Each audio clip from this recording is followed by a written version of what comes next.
et de la vente en ligne. Nous avons déjà 3 partenaires à travers lesquels nous arrivons à satisfaire des clients dans à peu près une douzaine de pays aujourd'hui. Vous vendez vos produits dans 12 pays. Comment évolue votre chiffre d'affaires, votre revenu entre 2012 et 2015? Nous évoluons petit à petit, mais ce que je peux vous dire, c'est que nous doublons notre chiffre d'affaires chaque année. Aujourd'hui, nous avons une communauté de plus de 40 000 personnes qui nous suivent sur les réseaux sociaux. Nous avons multiplié par 10 notre chiffre depuis 2012 et ça évolue tranquillement. Il y a 6 mois, il y a un fonds d'investissement qui est entré au capital. Il a pris 5% du capital, un fonds d'investissement sud-africain, donc sur une valorisation d'à peu près $1,5 million. Donc ça évolue petit à petit. Mais Madine Casalis est toujours en recherche de financement pour devenir une marque de référence en Afrique.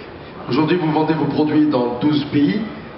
Quelle a été la chose la plus difficile pour vous lorsque vous avez entrepris tout ça ces 3 dernières années? La première chose, c'est que, bon, aujourd'hui, disons qu'il y a plusieurs problèmes. Le premier, c'est qu'on a il y a de très grandes potentialités au Cameroun et partout en Afrique, des gens très talentueux, mais on a encore un problème de ressources humaines. C'est-à-dire, même si les gens sont très bien formés, notamment au Cameroun, etc., on a ce problème. Donc il faut pouvoir former. Le deuxième problème, c'est que je constate qu'on n'accompagne pas assez. Je parle spécifiquement en Afrique centrale, par exemple, un peu in extenso en Afrique de l'Ouest.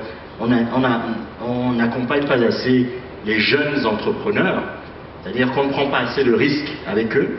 J'aimerais voir un peu plus de concours, un peu plus d'incubateurs, un peu plus même de business angels ou d'aînés qui ont réussi dans les affaires ou dans l'industrie, qui encourageraient des jeunes. Parce qu'aujourd'hui... Jean-Kakou Diago, c'est à vous qu'il s'adresse là. Hein.